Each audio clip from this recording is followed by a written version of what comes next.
Well, India is a great friend of Bangladesh. 1971, they supported us, and also 75, they gave shelter.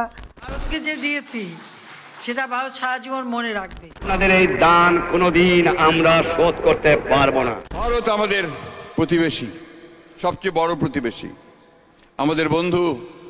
আমাদের যুদ্ধের সময় 1971 যুদ্ধের সময় আমাদের সহযোগিতা করেছিল। মজলুম জননেতা মৌলানা ভাসানী বলেছিলেন, ভারত আমাদের শত্রু। এই কথাটা যে প্রজন্ম বুঝতে পারবে তারাই জাতির শ্রেষ্ঠ সন্তান। আজ কিন্তু তার কথাটাই সত্যি। আজও সীমান্তে বাংলাদেশিদের হত্যা চলে, আমাদের নদীর পানি আটকে দেওয়া হয়, অভ্যন্তরীণ রাজনীতিতে হস্তক্ষেপ করা হয়। তবে যে যুদ্ধে সহযোগিতা করার জন্য ভারত আমাদের পরম বন্ধু বলে দাবি করা হয়, সেই বন্ধুর মুখোশ পরে শত্রুতা করার কিছু নমুনা আসেন আপনাদের দেখায়। যুদ্ধ শেষে প্রায় 200 ওয়াগন রেলগাড়ি ভর্তি করে 2700 কোটি টাকার অস্ত্র লুটের অভিযোগ ভারতীয় সেনাবাহিনীর বিরুদ্ধে। দৈনিক অমৃতবাজার 12 মে 1974।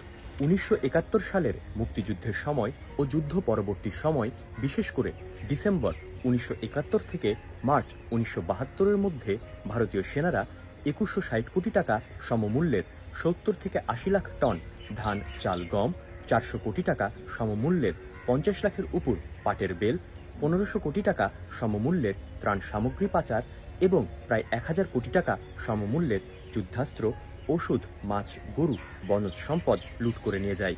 জনতার মুখপাত্র, 1 নভেম্বর 1975। ভারত পাকিস্তানিদের ফেলে যাওয়া সকল অস্ত্র এবং 87টি ট্যাঙ্ক নিয়ে যায়, যার মূল্য 750 মিলিয়ন মার্কিন ডলার, যা প্রায় সে সময় 3000 কোটি টাকা। নিজের চোখে দেখা এসব কর্মকাণ্ড খুলনার ডিসি কামাল সিদ্দিকী তার বই the political economy of rural poverty in বাংলাদেশে লিখেন, ভারতীয় সৈন্যদের লুটপাটের মধ্যে অস্ত্র ছাড়াও মজুতকৃত খাদ্যশস্য, কাঁচা পাট, সুতা, গাড়ি, জাহাজ, মেশিন, যন্ত্রাংশ সব নিয়ে যায়। কামাল উদ্দিন সিদ্দিকী লন্ডন ইউনিভার্সিটিতে করা তার পিএইচডি থিসিসে বাংলাদেশের দারিদ্রতার কারণ হিসেবে এই বিষয়টি উল্লেখ করেছেন। কামাল সিদ্দিকীর মতে, সব মিলিয়ে কম করে ধরলেও এই লুটপাটের পরিমাণ কেবল খুলনা জেলাতে ছিল তৎকালীন হিসেবে 2.2 বিলিয়ন মার্কিন ডলার। সারা বাংলাদেশের 19টি জেলা থেকে লুটপাটের পরিমাণ কেমন হতে পারে সেটা অনুমান অসম্ভব নয়।